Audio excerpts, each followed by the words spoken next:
আসসালামু আলাইকুম, কেমন আছেন সবাই? আশা করি ভালো আছেন।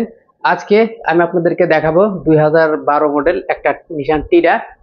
এই গাড়িটা হিট খাইছে, কিভাবে হিট হইলো সেই বিষয়টা জানাবো। আর হ্যাঁ, আজকে আমি একসাথে দুইটা গাড়ির আপনার হিট সমস্যার সমাধান এবং কিভাবে হিট খাইছে সবগুলি তথ্য জানানোর চেষ্টা করব।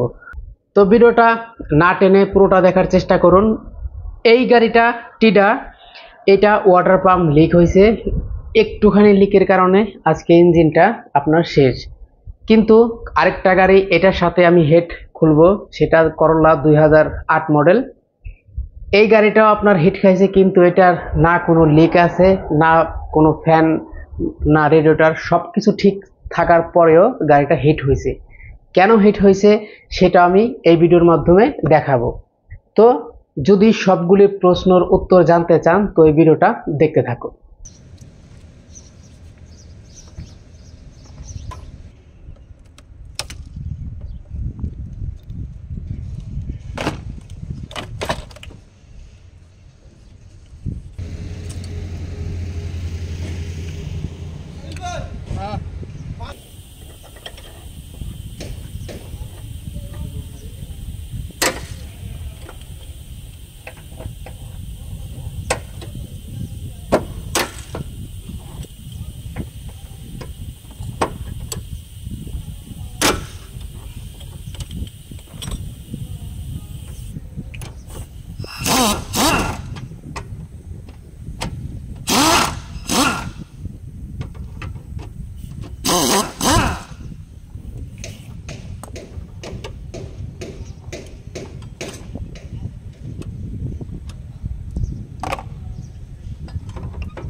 এই হচ্ছে মূলত সমস্যা, ওয়াটার পাম্প।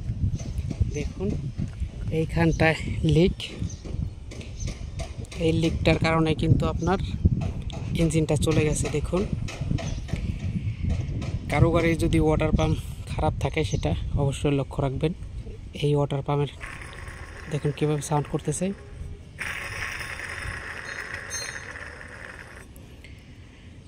যখন ওয়াটার পাম্প খারাপ হয়ে যায় এখান দিয়ে লিক হয়ে যায়। দেখুন লিকটা দেখতে পাচ্ছেন। তো যাই হোক, এটার জন্যই মূলত এটার হেডটা চলে গেছে।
রাজিতে পারছে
না ভাই সতীশ টাটা খাবার রাখছিলাম কতক্ষণ বলো যে হাঁটা দিগান না না বলতে দিগান না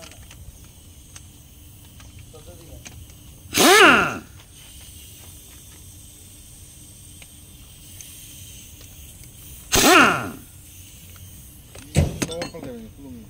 হ্যাঁ হ্যাঁ খুলো খুলে বলতে সাকিব ভাই পয়সা কি এদিন ছবি তুলে রাখছি না না পয়সা এদিন না ভাই ওটা থার্মোস্ট্যাট চাবিটা কি চাবি ভিতরে ধরে নিতে আছে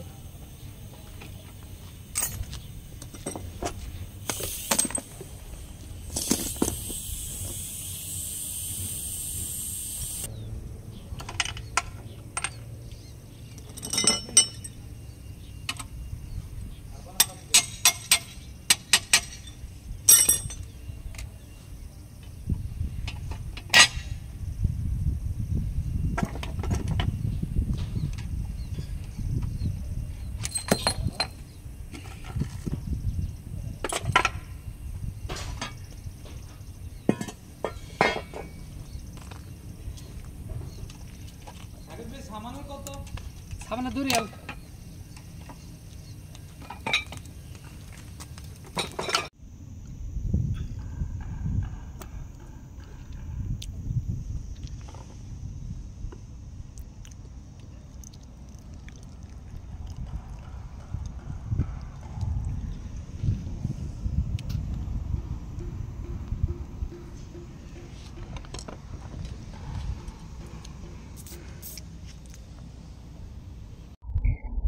শুধুমাত্র গাড়ি লিক হলে যে আপনার ইঞ্জিনের হিট আসবে এমন কোনো কথা নাই।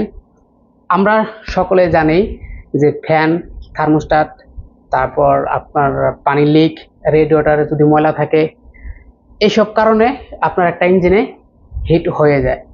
কিন্তু এই সব কিছু ঠিক থাকার পরেও যে একটা গাড়ি হিট হতে পারে, এই গাড়িটা তারই প্রমাণ। এটা thermostat, radiator, fan, water pump সব কিছু ঠিক থাকার পরেও কোথাও লিক নাই, সব কিছু ঠিক থাকার পরেও এই গাড়িটা হিট চলে আসছে। কেন চলে আসছে আজকে আপনাদের দেখাবো। এই গাড়িটা সম্ভবত ব্লকের যে জায়গাটা, পানির জায়গাটা, সেটা খেয়ে ফেলছে, যার কারণে হিট আসছে। তবে এই গাড়িটা সর্বপ্রথম আমরা ইঞ্জিন নিচে নামাবো, তারপর হেডটা খুলবো, তারপর বিস্তারিত আলোচনা করব। তো দেখতে থাকুন।